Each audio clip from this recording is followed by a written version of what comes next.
Hi, everyone, and welcome to our next episode. I'm sitting here with my friend and colleague Peter. We are going to talk about the most common mistakes that hiring managers make while interacting with recruiters and hiring candidates. Peter, you've been working with a lot of hiring managers in the past. So why don't we take it step by step and go through the whole process of the hiring manager having the idea that they want to hire someone up until the point when they really extend the offer and the candidate accepts the offer. So what can go wrong, starting with the first point at the beginning? There's a ton of things that can go wrong. Actually, there's much less of things that can go well, and then it's really pleasure. Just starting off the very, very idea, the moment of enlightenment on the hiring manager's side that, hey, I need someone. There's too much of work piling up of this and this nature or this kind. And what I see the most often is that they do not identify the need, or they're not moving on from the need to impersonating that need into actually a workable, like a seat or desk for a person. And if you do, if you're building a building and start well, you start off from the wrong foot. The building is not going to be a success. Yeah. So it's incredibly important to do things right and well from the start, because then you destined to operate effectively and actually making sure you fulfill your hiring need. And it requires some deep work, right? To think about who to hire, what skills are important. It takes time to think about the job description, right? So is this what you have in mind? Job description is one of those early steps, but one of the most important events is the realization that I need something and what I need. What is it that I need? Putting the criteria or the words which define the need on a piece of paper, and realization of whether I can have that in one person or I need more people, because you may have ending up a number of different needs on your paper, where these are kind of difficult to have in one single person. So that's one thing, is the quantity and also the quality. What level of a person I need, what skills this person should have, how many years or what mileage of these skills this person should have. There are two things in this thinking, in this mindset: what I want and what I need, and these may differ. Yeah. Okay, and how to identify who I really need? I've seen with hiring managers, they copy and paste the job description from the past because it's easier, right? Sometimes it's easier just to ask ChatGPT to generate a job description. What have you seen going wrong when it comes to preparing the thorough job description? What can go wrong is time is being wasted, precious time, precious resources, and the recruiter may end up looking for blue while the need is for green. So it's good to have a right idea from the very start about what am I looking for, and have keeping one eye on the market with the help of a good recruiter. So the recruiter can make sure the need on the hiring end meets the reality on the market. So they are not far off from each other, because you may end up spending weeks of sourcing, talking to people, finding a lot of fantastic candidates, but none of them are actually, fulfilling the need or what the company is trying to achieve with hiring that person. So it's good to have a clear goal, what that person is about to achieve, what that hiring campaign, what's the goal of it? What am I trying to fix? If I just need an army of people on that problem, or I need a single highly skilled individual who's been there, done that, or something between. Maybe you need both. Okay. Yeah. And once the hiring manager has more clarity about what they need, what kind of person or skills. What's the next step? I mean, usually they try to hire internally or recruit internally. Is this also one of the mistakes, not engaging external recruiters? So there are steps which are kind of starting with your first step, second, third step out of your position where you're at. But the best thing, once you have an idea about what are you looking for, how much you're hoping to spend, when do you want that person to have in place, and are there people like that on the market, or they are not? Do I have to be creative? All of this can be helped narrowing down and clearing with the help of a solid recruiter. Once that is done, it's good to start with looking around, mapping the market. What's out there that can potentially fulfill my need? And then look around, first of all, within the company. Maybe I have that mix of talent and skills or experience in the house. So look around, see if you can promote someone to an opportunity like that. Then you go further. If that doesn't fulfill your need and you're not going to achieve any tangible results out of that, then expand the circle around you. Look at your contact networks outside the company, friends, ex-colleagues, classmates, co-workers from the past. Maybe if you are a member of some kind of a group or whether social or physical group, or like a commerce branch or and these groups, basically it's a networking, looking around. Okay, if I don't get any luck in my first network around me, who among the friends of my friends can fulfill that need? Yeah. If the people in my first circle cannot. And then going that way, if no luck, then you go external, obviously. You look at opportunities to speak with your relevant target group via digital media, traditional media, whatever that group resonates with the best, depending on what you're looking for. Mm-hmm. So basically, you are sending a message in a direction where your target group is. Mm-hmm. Yeah. Actually, on this note, I recall a recent client, the CEO was notified by the CTO that the CTO will be leaving. Mm-hmm. And the same day, he messaged me saying, hey, we need to find someone. We need a replacement. Mm-hmm. I mean, that's so cool, right? Like the speed, the urgency, that's so cool. And I've seen with other companies actually making the mistake of waiting way too long. I mean, they are dragging. It takes them a few weeks or months to decide that they want to recruit someone professionally. So the mistake in this, from my perspective, would be waiting for the pace, the dynamic. A good recruiter can also help with that, because he can help the company to visualize the reality of having that person in a certain time in a productive mode, where they at, where they want to be, and the journey in between. And that can often change the dynamic on their side and speed up or adjust, be more effective, and close that gap sooner. Mm-hmm. Yeah. Probably another mistake would be underestimating how long it takes, right? You just mentioned the timeline, and it could take 6 months to find a replacement for the senior leadership position. It could take 6 hours, but 6 months is more realistic. Yeah, very true.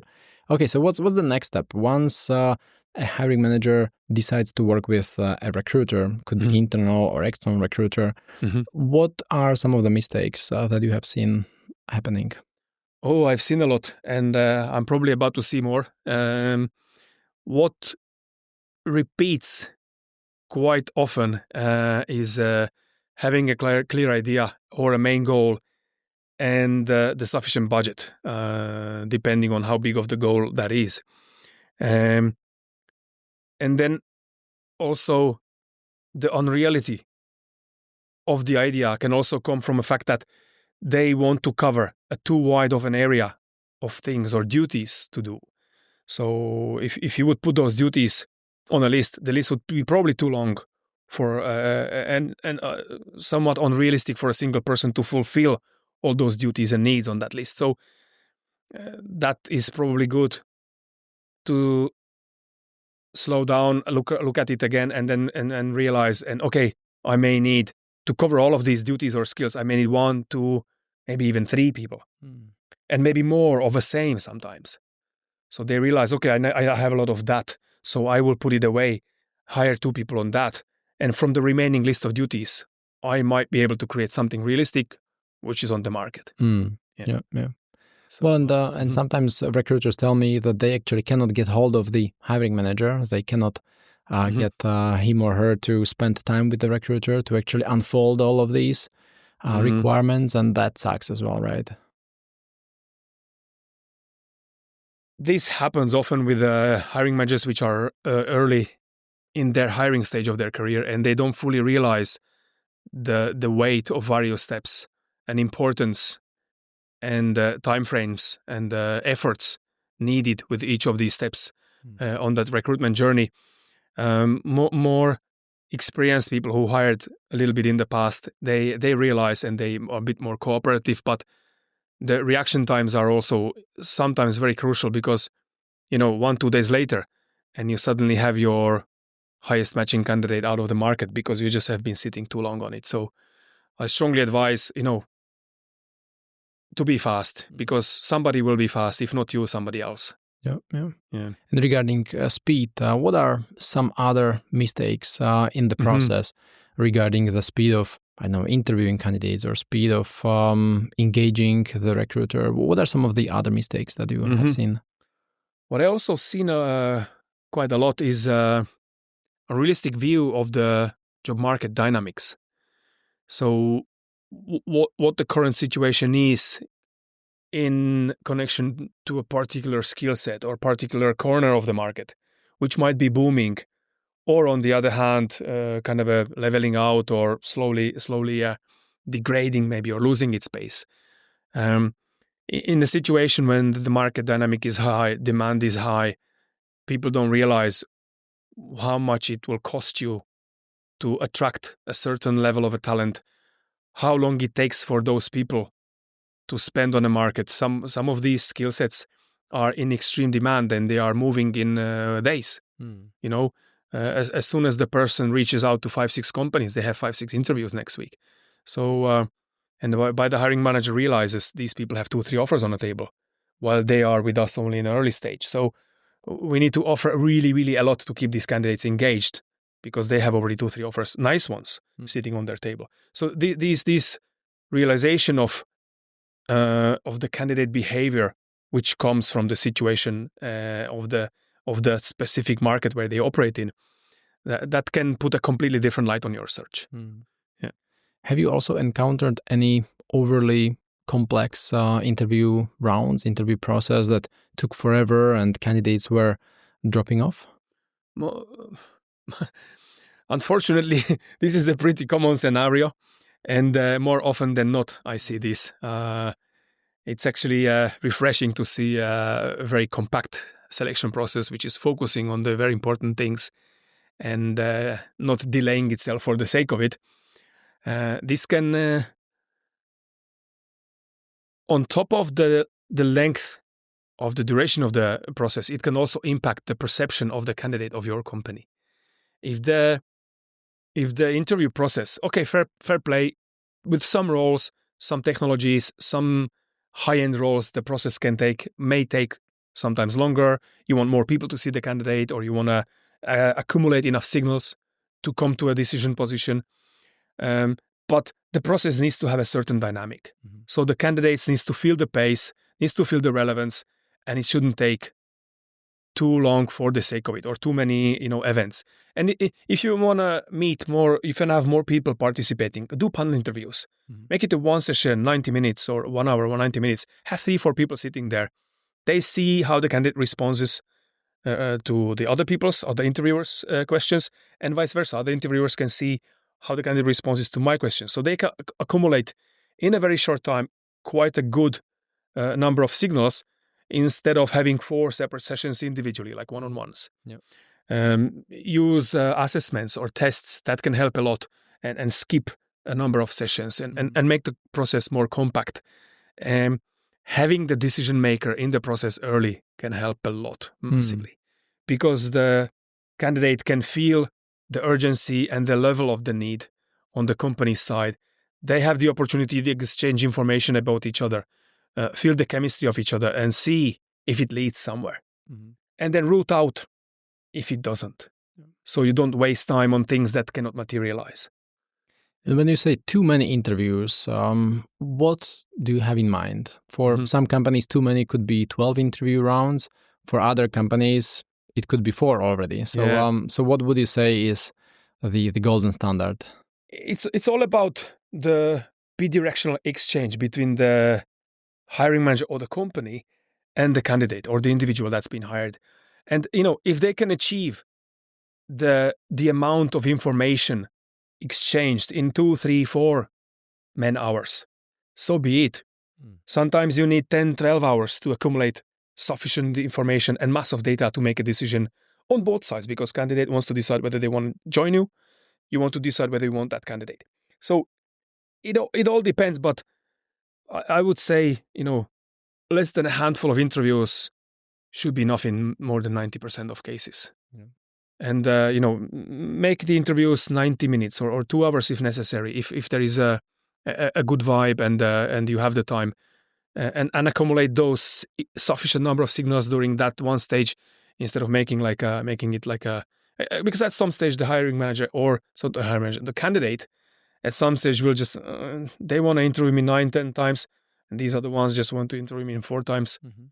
And they can do that in 4 interviews. They can do it in 9. That makes them think and evaluate. And then, do I want to go to a company which is proceeding like this? Mm-hmm. And it gives the candidate the vibe of the company, whether they want to be there or not, and they will simply drop. Yeah, it's too risky at the end. Okay, what is next? I'm kind of thinking about the whole flow, right? At the beginning, there is the job description, the brief, the meeting with the recruiter, then interviews, not too many, not too long. What's next? Now, when you have a candidate, what is another common mistake that you have seen? Probably getting closer to the offer stage. What the companies, especially the ones not very experienced in or versed in hiring, doing in this, let's call it the last third or last quarter of the process, doing or not doing,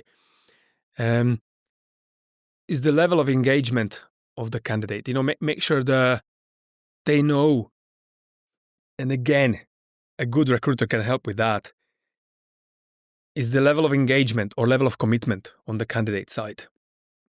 Good recruiter always calls the candidate after the interview first, checks with them, and vice versa, checks the same on the interviewer's side. See how the level of engagement and commitment on both sides compares. If they are equal, it's going to carry on naturally on its own with the strong feel, strong vibe. Companies should make sure, or the hiring managers should make sure, that the engagement and commitment level on the candidate side is there throughout the process. Keep checking in, ask, and it's good to know why would the candidate join them. Because if you are through all the process and the candidate can do the job, he likes us, and so on, there's no major showstopper or red flag to proceed further on both ends. Just to make sure that what the company can offer to the candidate is still there and is still discussed, and the candidate has a high level of engagement, high level of commitment towards the end, because these levels can vary along these various stages. Yeah. Okay, and once the excitement is really high and the hiring manager would like to extend the offer, what could go wrong? What are some of the mistakes that you have encountered? Quite a lot, but what I would suggest is don't wait. Obviously, the hiring manager should by then know very well what are the key criteria based on which the candidate would decide. It's not always money.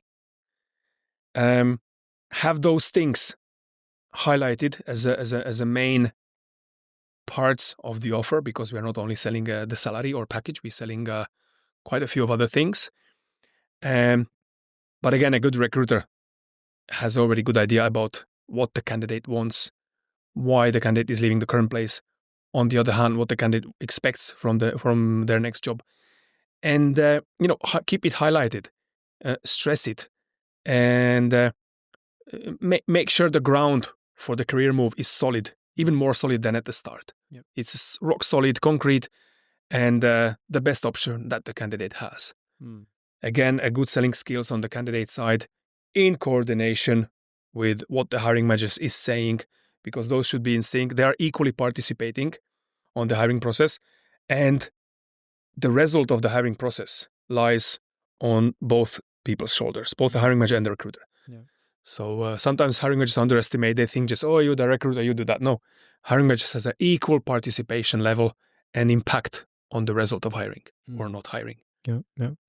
You also mentioned that we are selling not just salary, but also other aspects of the compensation. So how can a hiring manager maximize the chance of the candidate getting the offer and accepting the offer? Have a clear idea about this from the start, and play their game along the interview process, while keeping in mind all these learnings from the early stage of the exploration conversation with the candidate.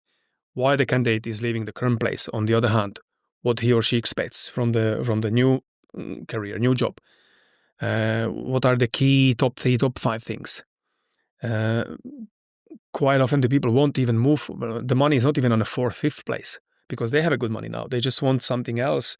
Maybe the company that they joined evolved into something they don't enjoy anymore. So they want to come back to that. So they're looking for signals which will give them a feel of what their company used to be, why they joined them in the first place. So that kind of the vibe, the feel, the atmosphere, the culture of the company. Sometimes it's money, obviously. Sometimes it's the manager, the charisma of the manager or the style of the manager, the intensity of the work or the pace or dynamic. Some companies grew very large, become very bureaucratic, process, political driven. A lot of people don't like it because they joined the company when it was more nimble, more agile. It was more fun. Relationships were different. The talks were different. And this company has changed and they no longer enjoy it. So they look for that type of environment. So they don't look for money. They look for that kind of a vibe. Somebody moves for technology. Somebody moves for switching industries because they have eaten up everything in their industry. They just want to go something completely different. Yeah. So the triggers or these motivators behind the move they vary a lot.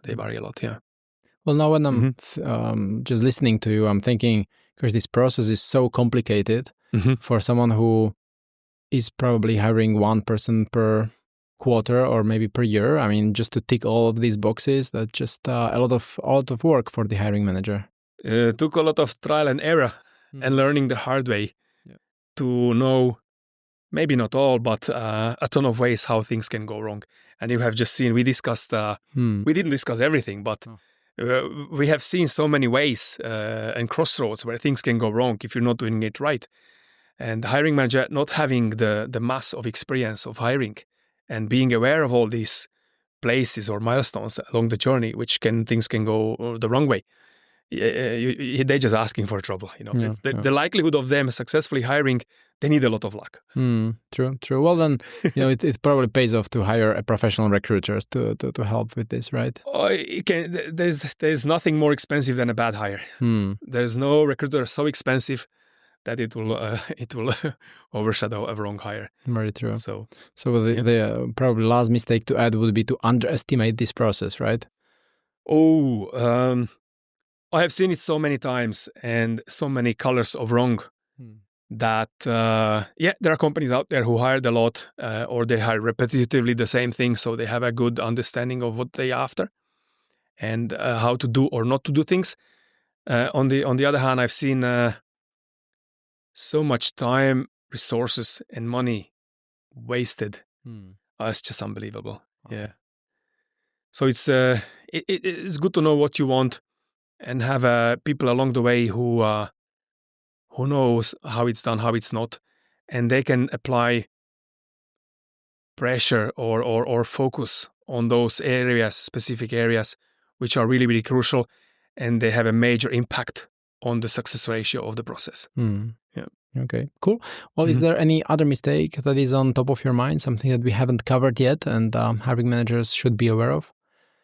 So we are somewhere along the final stretch of the hiring process, and what hiring managers quite often do or not do is there is a certain consistency of the conversation from the start.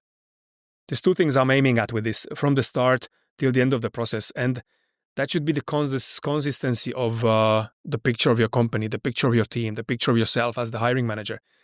And because what I hear quite often from candidates is what was sold to me at the start was completely different from what I experienced when I joined. So have a consistency in this is even more important than not having a lowball offer, because that's the second point I wanted to discuss about is the offer. Have a clear idea what the candidate wants. What's their minimum benchmark? What was their last few salaries? What kind of living standard they used to? In what location? How much the job differs from their current job, which means how much more I have to offer or add to make it worthwhile for the candidate to move. The lack of consistency between what picture was drawn in front of the candidate at the start, what was used to lure the candidate in, and what the reality is when the candidate starts in the job is one thing. And the second thing is not paying attention to the financial side, trying lowball offers, not having an idea about the market dynamic, how many other better offers the candidate may have, and then being surprised that they lost the candidate. Yeah. So these are the two things I see most often and in the final stretch of the process. Yeah. Well, there are so many potential things that can go wrong. So one recruiter may not be enough to make sure that everything goes smooth, right? But it is what it is. But you can minimize you can have a tiny scratch or a dent here and there, but make sure there's no such thing as a perfect hiring process, which is completely spotless 100%. But you make sure you have the base things right, and the candidate has basically a consistent experience.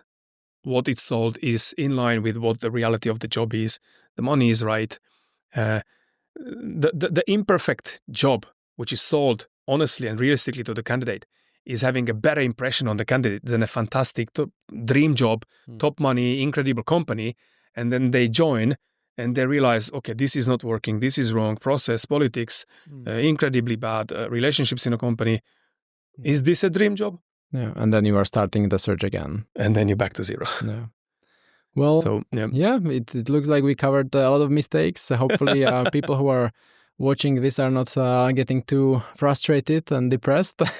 So next time we focus on something more positive and optimistic, I guess. Thank you very much, Michael. Cool. Thanks for coming. Thanks.